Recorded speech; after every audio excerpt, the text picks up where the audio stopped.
Yeah, this Liar's Game anime, it's not too bad, honestly, truthfully. Again, I made a video talking about this anime, covering it about roughly a month ago now, and calling it what arguably will be the dumbest anime of 2026.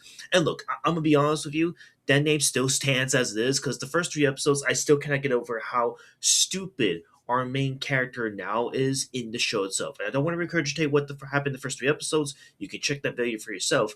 But I think ever since episode four and up into the most recent episode with today's episode, the ninth episode, it's actually got pretty good in my view.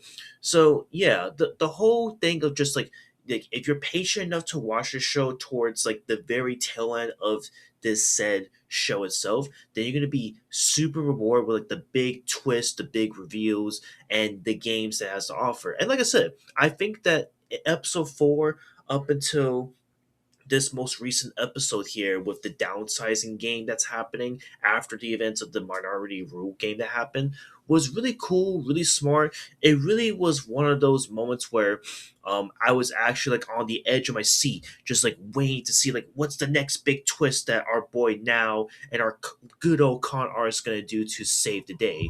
And I like it. I think that it's really good. Again, episode four and arguably episode six with the initiative actually was like the main highlights of the show so far that I like about it. However, I want to reemphasize now that this is not a perfect show by any means.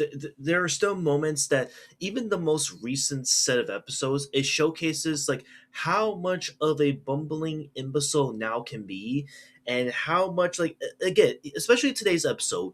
Spoiler alert for anyone who hasn't watched the ninth episode today, where in the midst of her gamble and the fact that she, now is losing this second losers revival game, she's now desperate. She doesn't know what to do. So now, out of pure fucking blue midair, because she lost once again from another stupid bet from Fukunaga of all things, which if you know how Fukunaga operates in the show, you know she's a liar. She's a thief. She's a cunning fucking asshole that will do anything to win.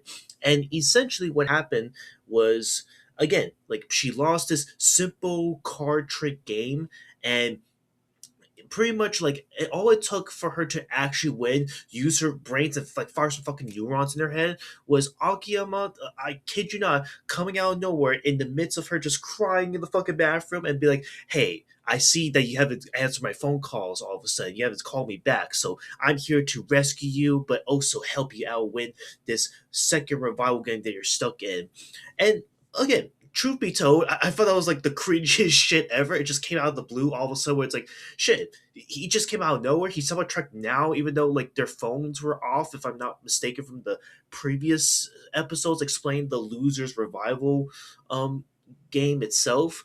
But either way, I guess that's a plot hole that's left to be desired, or maybe I forgot about it. Either way, so after our boy Akiyama is able to come into terms and actually was able to help now, like get back on her feet with that first game, she then was able to concoct a plan with Akiyama in the midst of this final moments of today's episode, where she actually realized, okay, if you now do what Fukunaga has done in the previous episode, which is like, talk to all the other male contestants, agree to a certain thing, and commits to give your votes to now herself, she can win this loser revival and prevent herself from being eliminated and losing the game itself. And like I said, the big twist, the big reveal towards the very end of this ninth episode today was really good. I thought that, like, honestly, truthfully, I kind of didn't see that coming. Like, again, except the fact that in the first half of today's episode, we were seeing dumb now being as dumb as shit as always. The games itself are actually getting good. It's actually getting much more, like, fascinating, in my opinion. And like I said, the comparisons to this show being like Tomodachi games esque, it's never gonna die out. I also think that is still like Tomodachi game to a degree to this day, but honestly, I would argue it's actually better than Tomodachi games, the anime show itself.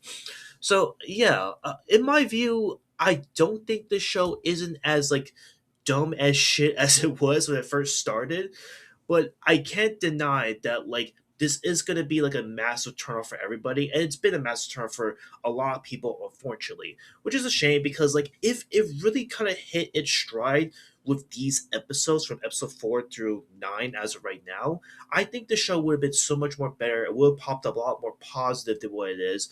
But like I said, as someone who's watched the first 3 episodes and kind of judged it based off of those first 3 episodes that came out, we now have the end result of where Liar's Game falls into the mainstream anime fanatics that's out there right now, where a lot of them are going to label this show as like, okay, this is dumb as shit, this is not worth your time, why bother? But believe me when I say that when you give this show a few more episodes past episode 3 and beyond, like, it makes you change a different tune. I'm going to tell you right now. But yeah, Liar's Game, this show is pretty good as of right now. It's still like a fun bad experience if you really like check this show out with the best of your open knowledge. But yeah, I feel like I'm actually enjoying this a lot better now compared to when I first talked about it. But we'll see how the show pans out from here. I don't even know if it's gonna end on the 12 episode mark or it could continue to 24 episodes. We'll just have to wait and see, of course. But yeah, that's it. I'll see you on the next one. Later.